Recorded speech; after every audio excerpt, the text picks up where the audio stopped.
கடந்த வார வீழ்ச்சிக்கு பிறகு இன்று இந்தியாவில் தங்கம் விலையில் பெரும் ஏற்றம். 24 கேரட் தங்கம் 1,50,000 நோக்கியது. வெள்ளியும் ஜொலிக்கிறது. இந்தியாவில் 24 கேரட், 22 கேரட் தங்கம் விலைகள் மார்ச் 28 சனிக்கிழமையன்று கணிசமாக உயர்ந்தன. மேற்கு ஆசியாவில் ஈரான், அமெரிக்கா போருக்கு மத்தியில் கடந்த சில நாட்களாக ஏற்பட்ட சரிவுகளில் இருந்து இந்தியாவில் தங்கத்தின் விலை கணிசமாக மீண்டுள்ளது. இன்று வெள்ளியின் விலையிலும் கணிசமான உயர்வு காணப்பட்டது.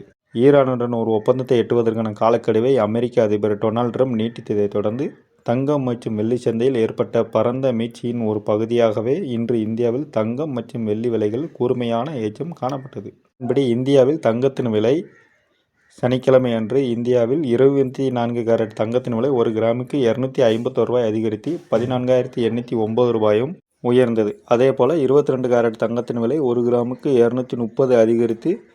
13,575 உயர்ந்தது. அதேபோல இந்தியாவில் வெள்ளி விலையும் இன்று கடுமையாக உயர்ந்தது.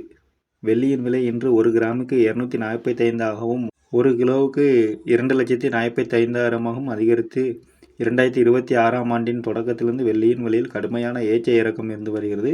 அமெரிக்கா ஈரான் மோதலை சுற்றியுள்ள புவிசார் அரசியல் பதட்டங்கள் தணிந்ததாலும் பணவீக்க கணிப்புகளுக்கு மத்தியில் வட்டி விகித குறைப்புக்கான சாத்தியக்கூறுகள் குறித்த எதிர்பார்ப்புகளிலும் தங்கத்தின் விலைகள் உயர்ந்தன. போர் நிறுத்தம் குறித்த அறிகுறிகளுக்கு விலை மதிப்புள்ள உலோக சந்தை சாதகமாக எதிர்வினையாற்றியது. இது முன்னதாக காணப்பட்ட பீதி விற்பனையை ஓரளவு தணித்துள்ளது என்று நிபுணர்கள் கூறுகின்றனர். இன்றைய சர்வதேச தங்க விலையின்படி ட்ரேடிங் எக்கனாமிஸின் டேட்டாவின்படி வியாழக்கிழமை ஏற்பட்ட கிட்டத்தட்ட 3% சரிவிலிருந்து மீண்டு வெள்ளிக்கிழமையன்று தங்கம் ஒரு அவுன்ஸுக்கு $4,500 மேல் மீண்டும் உயர்ந்தது.